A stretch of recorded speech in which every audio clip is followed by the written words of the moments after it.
Hello, everyone. My name is Jordan Taylor. In my group, I have Joel Lopez and Brian Thompson, and we are doing a company analysis over Disney. So the team members are myself. I am majoring in business management with a minor in human resource management. We have Joel Lopez, who is majoring in supply chain management, and Brian Thompson, who is majoring in management of information systems. So Disney history. So who is the founder? Our founder is Walt Disney. And how did he get started? So Walt Disney is a man from Kansas City, and he came to California in the summer of 1923.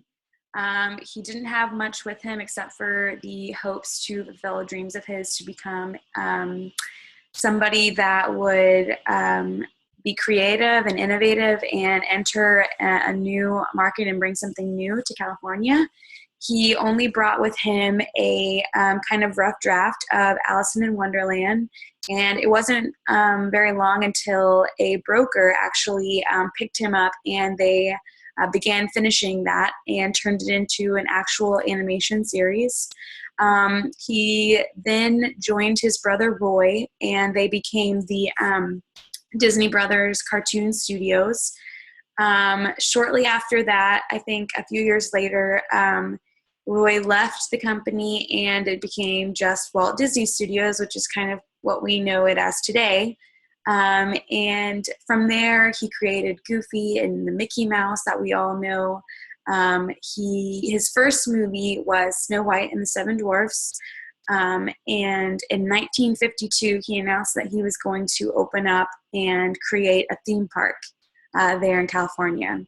It took about 9 years for this to actually happen and for there to be a theme park there on the grounds. So there was a lot that went into the building, constructing, the designing of this theme park.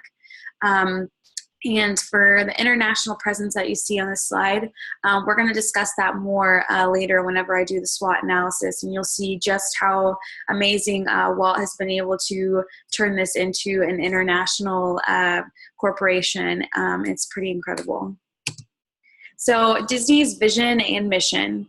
The mission of Walt Disney Company is to be one of the world's leading producers and providers of entertainment and information.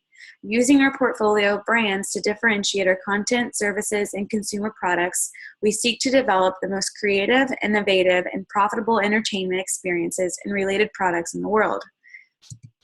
So we're going to take a look at the Disney SWOT analysis, and we're going to start with the strengths. So the strengths are that Disney is a diversified business. They have incredible financial strength, as well as brand equity. So when we're looking at diversified business, they're not just TV, but they are a TV show, they're movies, they have theme parks and resorts, they have action figures, they have stores all over the world that you'll see in malls or just any type of shopping. It's pretty incredible how many different markets and industries that they're actually in. As far as the financial strength, their strength rating of an A++ in most recent Value Line investment survey, and they've grown a lot financially. And I put Asia there because they've recently expanded and built theme parks and resorts within Asia, which has allowed them to grow a lot financially. Brand equity, they are one of the best global brands of all time. I don't know if there are too many people that don't know what Disney is or they've not seen it on a tag or something before. So they're well known in many different industries. And something that I didn't add up there is that there's clothing lines of Disney's, whether it's pajamas or t-shirts or aside from just the t-shirts they have in shops because you've been to Disneyland. I mean, they've created all of the movies that they've created and all the animation, the figures and the characters. I mean, there's some sort of clothing, pajama, t-shirt, it's endless, the amount of products that Disney has been able to create. Disney SWOT analysis weaknesses. So I put that there were lots of subscribers at ESPN, as well as one of their weaknesses is business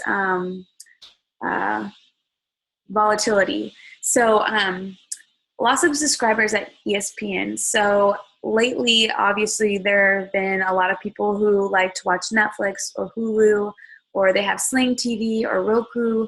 And this is a way for people to opt out of being a cable provider or subscribing to cable providers, having DirecTV or AT&T or whatever, and they can live stream all their movies or their shows just by paying for a different program like Sling or Netflix or Hulu.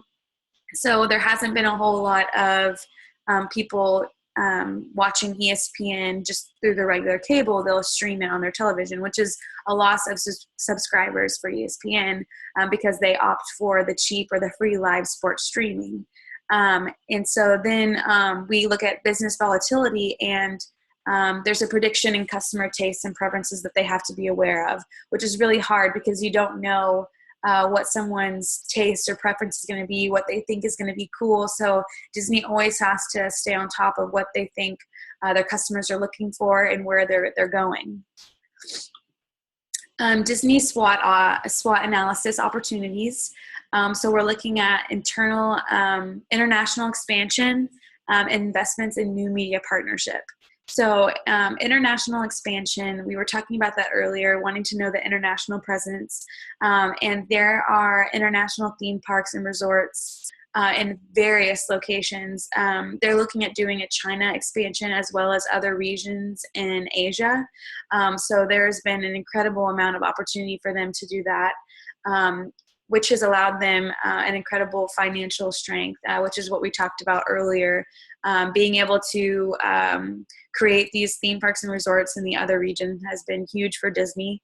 And then investments in new media partnerships. They're hoping to gain those cable providers back, the ones that they lost, the subscribers with ESPN. They're trying to see if there's a way that they can partner up with those people that are doing the live streaming. For instance, I put Sling TV. They're hoping to gain an insight and maybe gain some of those subscribers back. And then we have Disney SWOT analysis threats. So competition on all fronts, because they're in many different segments and different industries and markets. They're constantly having to worry about threats where there's going to be competition and what's competitive.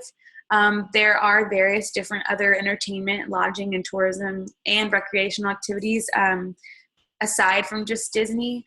And they're competing with smaller and more affordable amusement parks, such as Six Flags, which I put here, because, Six Flags is a much, much smaller theme park, but also entertainment for family that may feel like this is a way that we can go and do something very similar, but not have to spend a whole lot of money.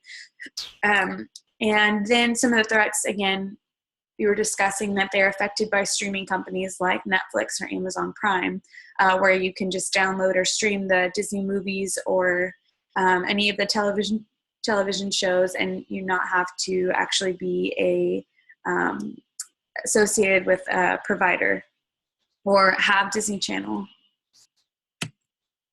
So I was responsible for doing the brief history as well as a SWOT analysis and talking about the mission and the values of the company.